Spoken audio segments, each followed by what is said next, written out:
E aí galera, beleza? Bem-vindos à Paleta de Desenhos, aqui é o Alessandro e no vídeo de hoje a gente vai ver sobre o fundamento da perspectiva. E antes de começar o vídeo eu quero pedir aí o like de vocês e para quem curte o canal e não é inscrito, se inscreve aí porque isso vai me ajudar muito com os planos que eu tenho aqui pro futuro do canal.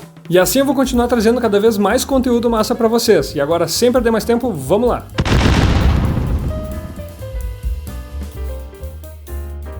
Então, para começar esse vídeo, a gente tem que primeiramente responder uma pergunta que é: o que é perspectiva? De forma bem simples, perspectiva é a ilusão de espaço e profundidade no plano 2D. E isso tudo ocorre quando a luz que é proveniente de objetos que estão na cena, ela atinge esse plano 2D, só que isso tudo ocorre quando essa luz converge em direção a um ponto. Tá, mas agora, o que isso tudo quer dizer afinal? Então vamos usar as imagens aqui para que eu consiga mostrar para vocês. Bom, primeiramente aqui a gente tem a representação de um olho, e quando a gente enxerga um objeto, enxerga alguma coisa, isso significa que a luz entrou no olho através da pupila. E após essa luz entrar no olho, elas atingem os sensores de luz que a gente tem na parte mais interna e profunda do olho, que ficam na retina. Então, se eu posicionar um objeto logo em frente a esse olho, caso esse objeto seja bem iluminado, então ele vai refletir ou reemitir luz em todas as direções. Só que a luz que vai ser vista vai ser apenas aquela que sai do objeto em direção à pupila e entra no olho. E esse objeto que eu desenho aqui, ele é simples de propósito, é um palitão vertical só para que eu consiga explicar de forma mais fácil o que é perspectiva. E eu quero que vocês notem aqui que eu só desenho os raios de luz que saem do topo e da base do objeto, e o motivo pelo qual eu fiz isso é que todo o resto do objeto está contido entre esses raios de luz. Ou seja, vocês conseguem ver onde os raios do topo e da base do objeto atingem a parte do fundo do olho e todo o resto do objeto é projetado entre esses pontos. Alguns de vocês talvez estejam se perguntando, tá, mas ok, então esse objeto aqui, ele não está sendo projetado de forma invertida no fundo do nosso olho? Então uma curiosidade para quem não sabe é que sim, esse objeto ele é projetado de forma invertida tanto nos eixos vertical quanto horizontal. Só que exatamente pelo fato do nosso cérebro ser bastante inteligente, então ele consegue inverter essa imagem e corrigir a visão para aquilo que a gente realmente enxerga. Tá, beleza, mas agora, o que tudo isso aqui tem a ver com perspectiva? Então vocês vão entender agora que eu vou afastar um pouco mais esse objeto do olho. Nesse segundo caso aqui, se a gente fizer novamente o traçado de luz, já dá para ver que o tamanho da projeção no fundo do olho diminuiu. E caso a gente afaste ainda mais esse objeto, a projeção vai continuar diminuindo de tamanho. Eu quero que vocês também olhem aqui o ângulo no qual esses raios de luz estão entrando aqui no olho. Vocês vão vendo que à medida que eu vou afastando o objeto, esse ângulo vai diminuindo. E o motivo pelo qual esse ângulo diminui é aquilo que eu tinha falado no início do vídeo, que é a definição de perspectiva. Os raios de luz eles estão convergindo em um ponto, e esse ponto é a entrada de luz do olho pela pupila. E agora vem a pergunta, o que acontece quando esse objeto se afasta em direção ao infinito, ou seja, quando ele fica extremamente longe do observador? Se à medida que a gente afasta o objeto do observador, aquele ângulo de projeção da luz vai diminuindo, se a gente coloca ele infinitamente longe, esse ângulo diminui tanto, mas tanto, que os raios de luz vêm praticamente paralelos, um sobreposto ao outro. E a projeção desses raios de luz se dá numa região muito pequena, praticamente pontual, dentro do nosso olho. E eu acho que alguns de vocês já ouviram falar como que é chamada essa pequena região onde a luz é projetada de forma praticamente pontual. Esse aqui é o famoso ponto de fuga da perspectiva. E obviamente tudo isso aqui que eu expliquei usando apenas a direção vertical para facilitar a explicação, vocês também aplicam na direção horizontal. Mas agora então vamos botar um objeto na frente do olho e ver como essa perspectiva se comporta. Então aqui eu coloquei uma caixa na frente do olho, é uma caixa transparente e agora a gente vai projetar os raios de luz da frente da caixa no fundo do olho e também da parte de trás da caixa. E aqui vocês já podem ver que a frente da caixa tem uma projeção de luz com um tamanho muito maior no fundo do olho do que a parte de trás. E um outro detalhe que eu quero comentar antes que eu esqueça é a questão da linha do horizonte. A linha do horizonte é essa região que determina a altura do olho. Então a gente pode ver que esse objeto está bem centralizado nessa linha do horizonte, ou seja, metade dele está para cima da linha do horizonte e a outra metade está para baixo. Mas agora vamos entrar na vista desse olho para ver como que ele está enxergando essa caixa. Então, aqui a gente tem a vista da parte da frente da caixa, mas como essa caixa é transparente, a gente consegue ver também o fundo dela. E se a gente traçar as direções das arestas que conectam os cantos da caixa, a gente vê que elas vão em direção a um ponto. E esse ponto onde as linhas se encontram é o ponto de fuga. Então o que significa? Se a gente continuar aumentando a profundidade da caixa, ou seja, deixar ela cada vez mais longa, o fundo dela vai se aproximar cada vez mais desse ponto de fuga. Ou seja, quanto mais afastado um objeto fica, ou uma parte dele fica do observador, menor ele vai ficar no tamanho da visão. E essa perspectiva aqui que eu estou utilizando é a perspectiva de apenas um ponto de fuga. Vamos ver mais exemplos com ela antes de partir para as próximas. Então vou posicionar aqui mais duas caixas para que vocês vejam como que isso fica na visão. Essa primeira caixa aqui ela fica acima da linha do horizonte, ou seja, ela fica acima da linha de visão desse observador. E é por isso que a gente consegue ver bastante a parte de baixo dela. E a perspectiva dessa caixa é criada quando a gente projeta as linhas de profundidade dela em direção ao ponto de fuga. E o mesmo acontece com essa caixa que está abaixo da linha do horizonte do observador. A gente consegue ver bastante o topo dela, e se a gente projetar as linhas de profundidade dessa caixa em direção ao ponto de fuga, aí que a gente dá o efeito de perspectiva. Então, só para ficar tudo mais claro, esse personagem aqui está observando essas caixas. Aqui tem uma visão de cima daquilo que está acontecendo. E essa direção indicada pelas setas vermelhas, ela indica a direção da profundidade das caixas. É essa que está sendo afetada pelo efeito da perspectiva de um ponto. O detalhe que eu quero que vocês notem aqui, que eu considero o mais importante de todos, é que essas caixas elas têm uma altura, uma largura e uma profundidade. Só que o efeito da perspectiva de um ponto ele é dado em função da profundidade. E é por esse motivo que as linhas de altura são sempre paralelas entre si, as linhas de largura são sempre paralelas entre si, mas as linhas de profundidade convergem em direção ao ponto de fuga. E essa determinação do que é altura, largura e profundidade dos objetos que é o que vai ajudar vocês em qualquer aspecto de qualquer tipo de perspectiva. Uma coisa que é sempre bom a gente cuidar com a perspectiva de um ponto é que objetos que ficam muito distantes do ponto de fuga, eles podem sofrer certas distorções, mas isso é uma coisa que eu pretendo abordar talvez num outro vídeo. E agora uma coisa que é de extrema importância no estudo de perspectiva é achar o centro das formas, e é por isso que a gente usa o cubo como a forma principal no estudo de perspectiva linear. Para a gente achar o centro de uma das faces do cubo ou da caixa, basta a gente conectar os vértices através de linhas retas, e onde elas se cruzam que a gente vai ter o centro geométrico desse plano. E isso também se aplica para os planos que estão em perspectiva. Só que agora tem um detalhe, eu quero traçar a linha que corta esse plano na direção vertical e horizontal. E para fazer isso, na questão de um ponto de fuga, esse plano frontal que ele não é diretamente afetado pela perspectiva, isso ocorre de forma bem natural. Ou seja, as linhas horizontal e vertical que cortam o centro, elas não são afetadas pelo efeito da perspectiva. Já as linhas que compõem o plano lateral, elas são afetadas pelo efeito da perspectiva de um ponto. Então, logo, se a gente traçar uma linha que vai nessa direção, cortando o ponto central, ela tem que ir também em direção ao ponto de fuga. Já a direção vertical, como não é afetada pela perspectiva, a linha que corta o ponto nessa direção se mantém paralela a todas as outras. E seguindo essa lógica, a gente pode também fazer a mesma coisa para o plano inferior desse cubo. E agora, galera, vamos ver uns exercícios aqui que dá para fazer para treinar a perspectiva de um ponto de fuga. Então eu vou começar traçando a linha do horizonte, posicionando esse ponto no centro, e logo em seguida eu vou desenhando uma caixa, onde a primeira coisa que eu faço é determinar a altura e a largura dela. Uma hora que isso é feito, eu conecto os vértices dessa caixa em direção ao ponto de fuga.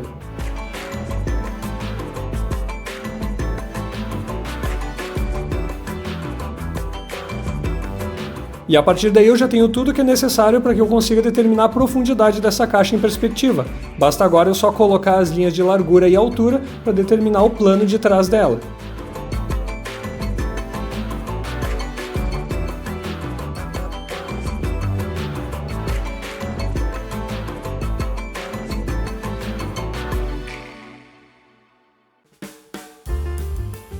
E seguindo essa mesma lógica, a gente pode construir várias caixas com tamanhos diferentes, em posições diferentes relativas à linha do horizonte e ao ponto de fuga. E aqui, galera, como vocês podem ver, eu não estou usando régua, mas se vocês quiserem, não tem problema nenhum utilizar uma régua, até porque isso vai dar mais precisão para o desenho de vocês. E apesar da linha ficar meio torta, porque eu não estou usando régua nem nada, eu prefiro fazer assim, mais por uma questão de treino e também de gosto mesmo.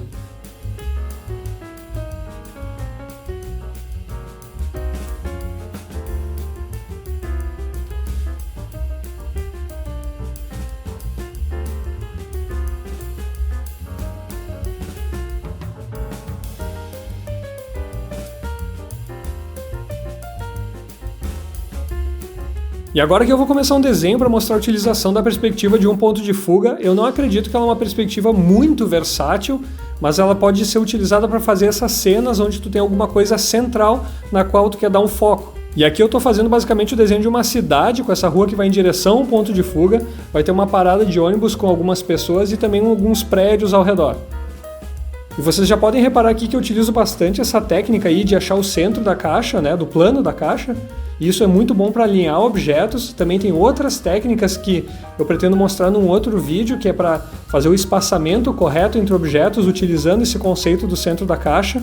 E isso é uma coisa que eu quero que vocês tenham bem em mente, porque é muito útil na perspectiva.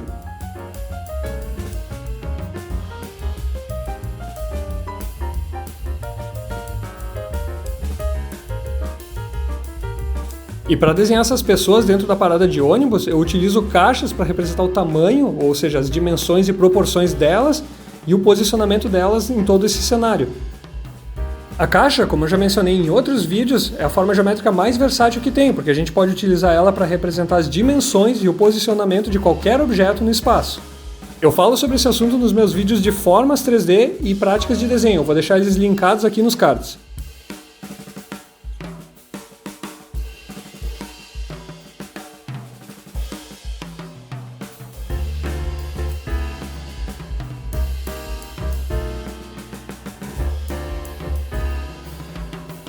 Bom, agora que eu estou finalizando o exemplo de perspectiva de um ponto de fuga, vamos começar a falar sobre a perspectiva de 2 pontos de fuga. Então, galera, para explicar os 2 pontos de fuga, eu vou começar traçando aqui a linha do horizonte. Vocês podem ver que tem um ponto de fuga no lado direito e outro no lado esquerdo. E para desenhar a nossa caixa nessa perspectiva, eu vou começar traçando um vértice dela e eu quero que vocês lembrem daquilo que a gente comentou antes, de definir bem a altura, largura e profundidade. No caso aqui da perspectiva de 2 pontos de fuga, são as direções de largura e profundidade que são afetadas pela perspectiva. Já a direção da altura não é afetada, então aqui nesse desenho eu defini que o ponto de fuga do lado direito ele vai afetar a largura da caixa, enquanto o ponto de fuga do lado esquerdo afeta a profundidade dela. Então aquilo que a gente deve fazer aqui é conectar essa aresta da caixa aos 2 pontos de fuga, e depois a gente traça linhas verticais para delimitar claramente qual que é a largura e a profundidade da caixa. E a lógica que é aplicada aqui é a mesma da perspectiva de um ponto de fuga, só que aqui a gente vai considerar uma direção a mais, que é a da largura da caixa. Então todas as arestas da caixa que representam a largura dela, elas têm que ir em direção ao ponto de fuga do lado direito, enquanto as que representam a profundidade vão em direção ao ponto de fuga do lado esquerdo. E a questão aqui de qual ponto de fuga representa a largura e qual que representa a profundidade, isso é por conta de vocês, contanto que vocês mantenham a lógica e que essas direções elas fiquem bem definidas durante o desenho. E um outro aspecto de extrema importância que eu quero que vocês reparem aqui é que quando a gente está traçando essas linhas de perspectiva que vão em direção ao ponto de fuga de largura e o de profundidade, num certo momento essas linhas se cruzam, e esse cruzamento representa os vértices da caixa. E é bem nesses vértices que a gente tem o encontro das linhas de largura, profundidade e de altura. E exatamente da mesma forma que ocorre com a perspectiva de um ponto, os objetos que estão acima da linha do horizonte, a gente consegue ver a parte de baixo deles, e os objetos que estão abaixo da linha do horizonte, a gente consegue ver a parte de cima deles. E agora, novamente aqui com o nosso personagem que observa as caixas, vocês já podem perceber que o motivo pelo qual as três utilizam os mesmos pontos de fuga é porque elas estão posicionadas da mesma forma. Só que se a gente girar uma dessas caixas, os pontos de fuga para essa caixa não vão ser mais os mesmos. Então, para desenhar essa caixa girada, eu coloquei 2 novos pontos de fuga. Um vocês podem ver que está mais ou menos no centro, em azul, e o outro está fora da área de desenho no lado esquerdo. E para fazer o desenho dessa caixa, eu simplesmente aplico as mesmas regras de antes, só que utilizando os 2 novos pontos de fuga. E para girar essa caixa, galera, não basta só colocar esses 2 pontos de fuga em qualquer posição aleatória. Existe uma maneira correta para fazer isso e eu pretendo explicar isso num outro vídeo, até porque esse aqui já está ficando muito longo e eu não quero que ele fique muito complexo também. Uma outra coisa aqui que eu quero que vocês reparem é que quando a gente aproxima demais os pontos de fuga, é como se a gente comprimisse o nosso campo de visão num espaço menor. Então a imagem ela fica mais dinâmica ou distorcida, então tomem cuidado com isso, a não ser que seja a intenção de vocês mesmo fazer esse tipo de coisa. E para encontrar os centros da caixa, a mesma regra que a gente viu antes se aplica aqui também. Então agora a gente pode começar a fazer uns exercícios aqui e a ideia é similar àquilo que a gente viu com um ponto de fuga. Só que aqui no caso, em vez da gente iniciar o desenho com um plano do cubo ou da caixa, a gente pode desenhar uma aresta e a partir daí começar as conexões com os pontos de fuga. E um outro método que também dá para utilizar para desenhar a caixa é projetar as linhas dos pontos de fuga e ver o local onde elas se cruzam e aí sim definir a primeira aresta, depois é só dar continuidade ao desenho. E se lembrem de sempre desenhar a parte do fundo da caixa, aquela que a gente não consegue ver, porque isso vai ajudar na nossa percepção e entender melhor aquilo que está acontecendo. E façam também dimensões variadas e posicionamentos diferentes relativos à linha do horizonte.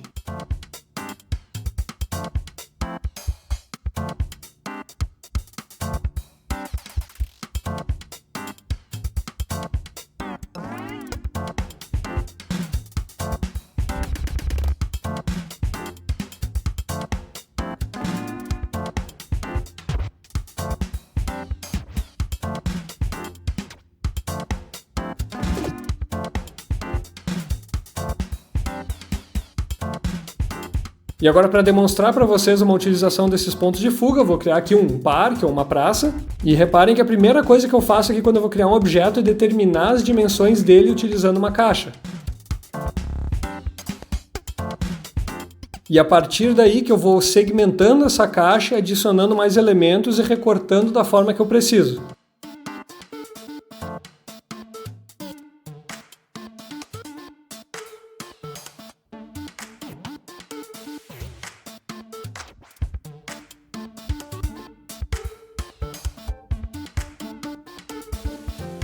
Então eu desenhei um banco aqui e logo em seguida eu vou utilizar as dimensões dele, ou melhor até as dimensões da caixa que eu utilizei para criar ele, para fazer relações de tamanho com os outros elementos que vão compor essa cena. E essas relações aqui de proporção são sempre necessárias para que o desenho fique coerente, então é uma coisa que todo mundo tem que aplicar nos desenhos.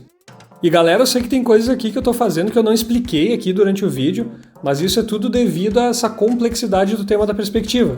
Mas eu pretendo abordar isso num vídeo futuro sobre esse assunto e por enquanto vocês podem prestar bastante atenção naquilo que eu estou fazendo aqui e também praticando e explorando por conta própria.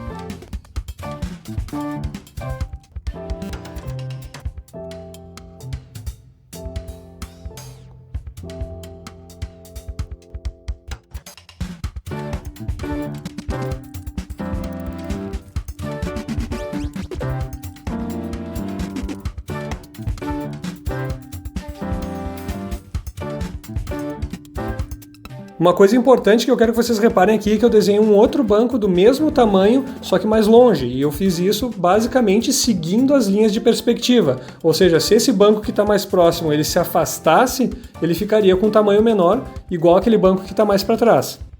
E é essa mesma lógica que eu segui para desenhar essa segunda pessoa no fundo que está correndo.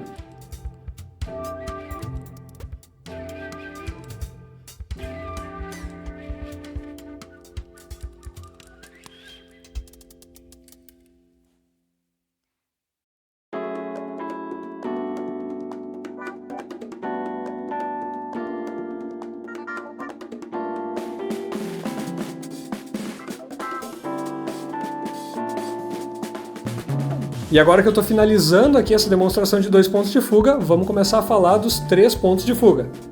Então galera, agora para falar dos 3 pontos de fuga eu adicionei um ponto de fuga a mais, e vocês já devem suspeitar qual dimensão que ele está afetando. E é exatamente a dimensão da altura. Então agora vamos desenhar uma caixa utilizando esses 3 pontos de fuga, só que para iniciar esse desenho é um pouco diferente dos outros dois. Aqui, como as 3 dimensões são afetadas pela perspectiva, então eu já inicio o desenho da caixa, traçando uma linha em direção a um dos pontos de fuga, ou se eu quiser eu posso já fazer isso com mais de um ponto de fuga.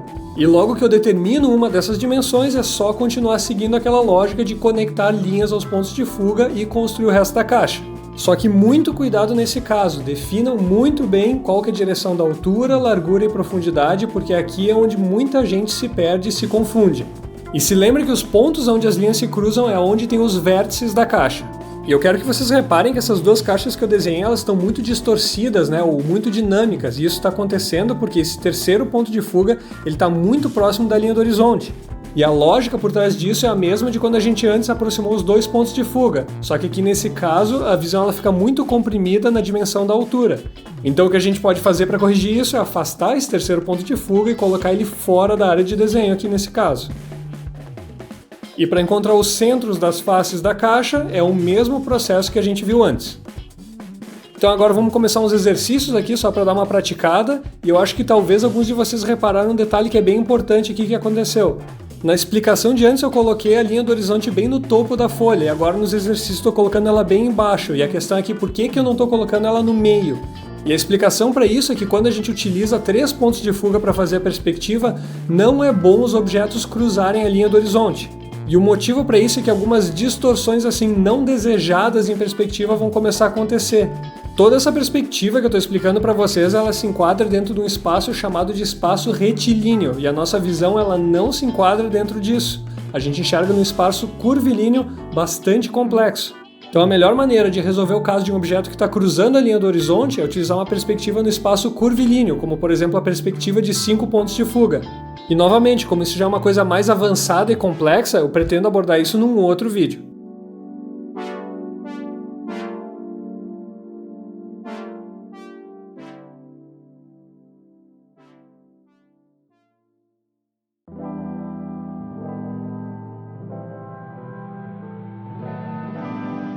E agora eu vou fazer uma demonstração para vocês com um desenho utilizando 3 pontos de fuga.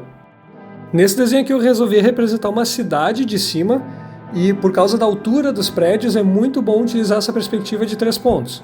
Então eu estou colocando a linha do horizonte em cima, o que significa que a gente vai ver os objetos que estão abaixo de nós. Então é uma vista aérea da cidade.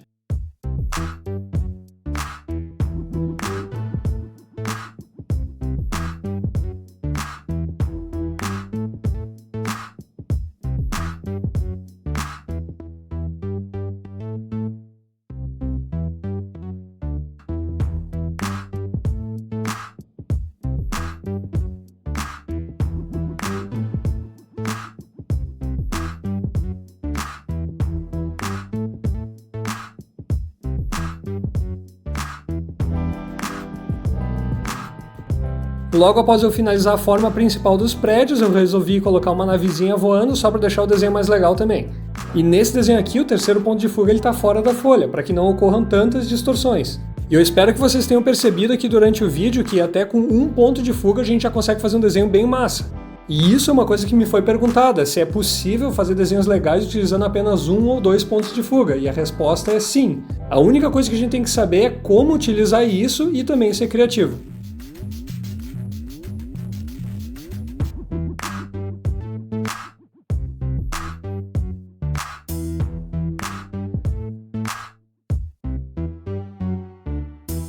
Bom galera, agora aqui eu estou finalizando o desenho, espero que esse vídeo tenha sido útil, que tenha esclarecido muitas dúvidas sobre esse fundamento que é bem complicado e complexo, né?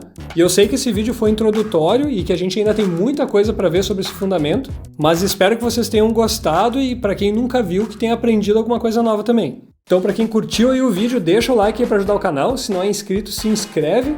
E galera, comentem aí para eu ter o feedback de vocês, para saber o que vocês acharam, se faltou alguma coisa, se ficou tudo claro, se vocês precisam que eu explique melhor num vídeo futuro, né, junto com outras partes desse fundamento. E também, é claro, vocês podem comentar sobre outros assuntos que vocês talvez queiram ver em vídeos futuros. Então galera, valeu pela atenção, isso aqui tudo deu uma trabalheira para fazer e para esse vídeo é isso aí. Fui!